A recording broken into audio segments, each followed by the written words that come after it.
Good morning, everyone. It's Anifa Menon from hearthealthbrainhealth.com, encouraging healthy grieving and mindful actions. Today, I had a request for wearing a hat again, and so here I am wearing a hat. This section of the Corinthians that I want to cover today is about perseverance, and love perseveres. So, a quotation that I've had in my practice that is a print, I guess, of a beautiful photo. It has been up for as long as I've had my naturopathic practice, or I had my naturopathic practice. So as long as I've practiced as a healthcare practitioner. So I love this quotation. It's by H.Jackson Brown. And it says, "In the confrontation between the stream and the rock, the stream always wins, not through strength, but by perseverance." So again, in the confrontation between the stream and the rock, the stream always wins, not through strength, but by perseverance. And I remember that even very young in my life, I always felt that if I've got anything, I've got perseverance. So I have dedication, I have love, I have certain confidence, and I've got perseverance. That is definitely part of my strength, is perseverance. Now, I came across another quotation which said, "Perseverance is not a long race. It is many short races, one after the other." Perseverance is not a long race. It's many short races, one after the other. And this is by Walter Elliot. And this is the case with perseverance, right? So a lot of people work really, really hard to get to a particular goal. And I certainly have done this experience in my own experience, or have done this action in my own experiences.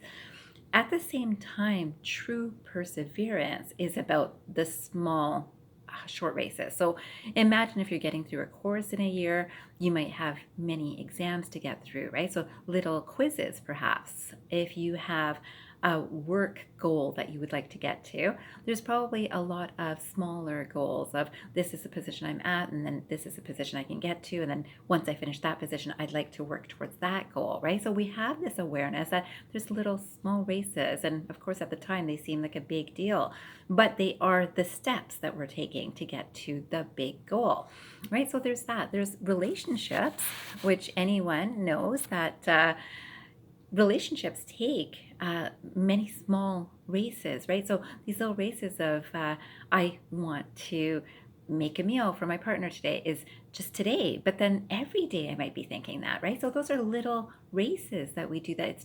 It's to get to a particular goal, right? So my goal is to make sure my partner is happy, and to also enjoy my own experience of cooking, right? So both of those, but those are little races that we do to get to larger goals of peace, love, satisfaction, joy, right? All of those things.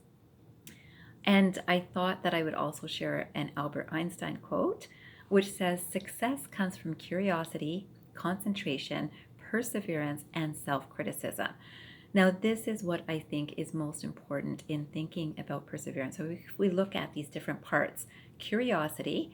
So no matter what we're working on, there should be some curiosity, right? Should be. I'd like for you to have some curiosity, because if it's about a job, then there should be some curiosity, because that will spur you into some action. If there's some concentration as to, I want to do this well, that also inspires your action. Perseverance is sticking to it, right? Because again, every day it might seem like you're doing the same thing, but perseverance are those small victories of those small races, right? So that's that perseverance. And then the last part of that was self-criticism. And that would think, oh, who wants to criticize themselves? And this is from a positive perspective, right? So if we think about, I did this way yesterday, and I'm going to do it this way today. That is learning from yourself. This is all about know thyself, right? So if I know that I didn't start the day as early as I would have liked to, or I didn't do as much as I could have because I slept in till 2 in the afternoon, which, a lot of teenagers might be able to say, and you as an adult might be able to say. Let's say you're going through some emotional experience and you don't feel like getting up, and that delays your day. And then the next day you realize that, yeah, I wasn't in a good mental emotional space yesterday, and it didn't allow me to start at the time that I wanted to, or with the energy that I wanted to. So all of that is having some awareness of yourself. So this says self-criticism in this quotation. Think of it as self-awareness. So then I came across one more. But before I tell you that one, I'm going to tell you one more quote, of course, as always, to end this video. But I want to tell you about perseverance that I came to an awareness of through contemplative time this morning.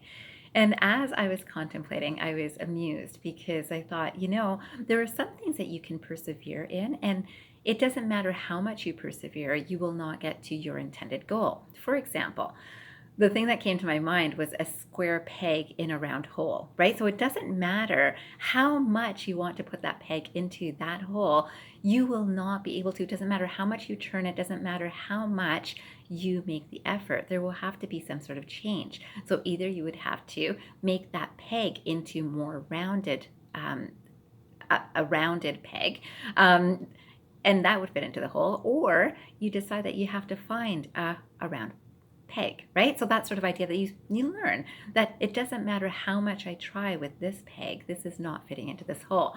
And then that reminded me of a personal experience that I had that I have to share with you. So this experience was years ago. I was already a naturopathic doctor at the time, and I had decided that I wanted to take one more course. I love schooling, as you know, to get another license to be able to help patients with. And I thought it would complement what I'm doing. So I was called for an interview, and as I was called, I went with my husband. He wanted to accompany me and help me to get to the actual interview location. And as we entered, we met the interviewer, and he said, "Oh, I got to give you a test." And it's like, "Oh, a test, oh boy, okay." So this I wasn't expecting, because it wasn't a job interview, this was schooling, right? And it did turn out to be an IQ test. And I can tell you that when we finished, and I guess we had, I don't know, a limited time, maybe it was half an hour to finish this. And I handed it in. By the way, I should point out that the interviewer insisted that my husband at the time also did the test, because he said, "You're here anyways, just give it a try." So we both did the test, and I can tell you he went through it quickly to see how we did.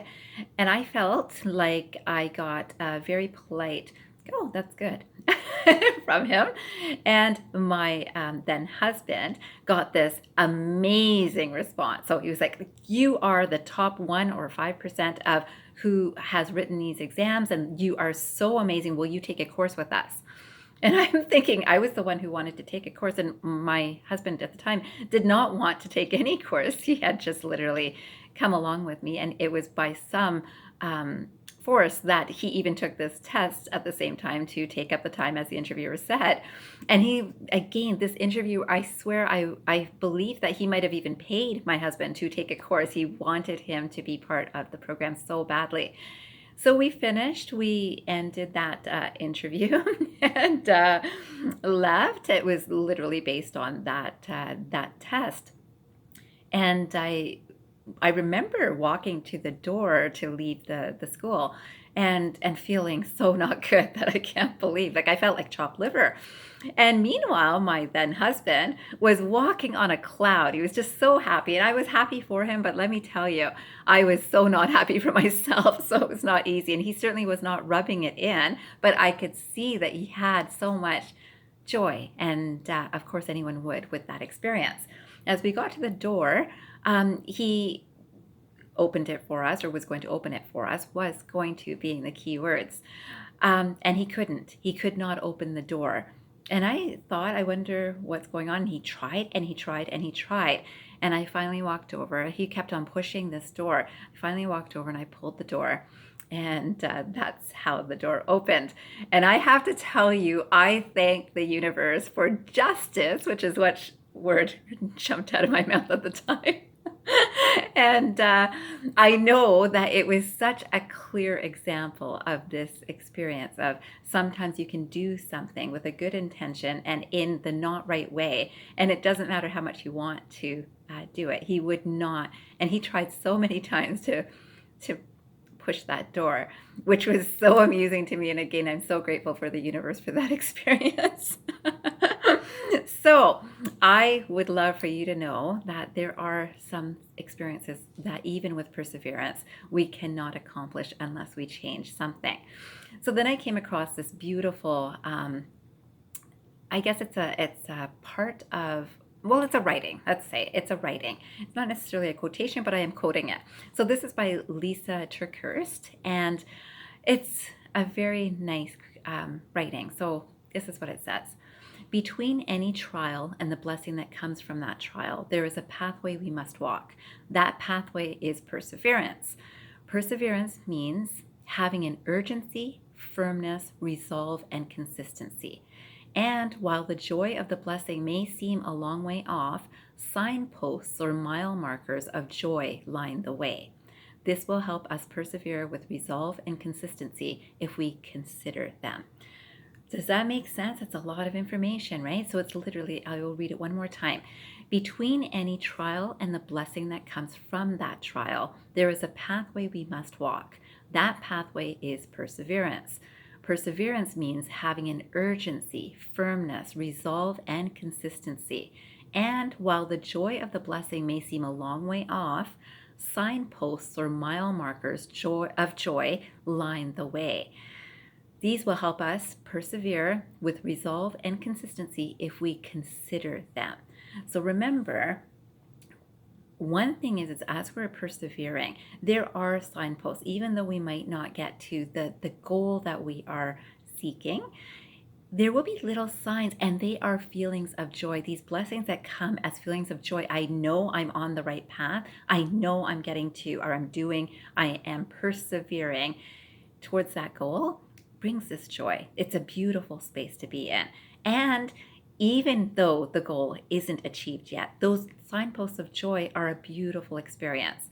And of course, it's only if we consider them, right? So this resolving consistency, this perseverance, right? So if we're considering that resolving consistency, so we're doing some self-reflection, some self-awareness of, do I need to do this a little bit different? Do I need to modify this? That's the goal. How do I do it? And again, this urgency, firmness, resolve, and consistency is so important. I think when people feel that I'll get to it someday, I will do that at some point, or it's okay tomorrow to do this, there's no urgency there. When there is that magical ingredient of urgency too, and this firmness and resolve, you get to that goal. So I hope you will think of maybe one experience that you've had in your life, that you've had a firmness, a resolve, and a consistency to get to. Do you know your goals?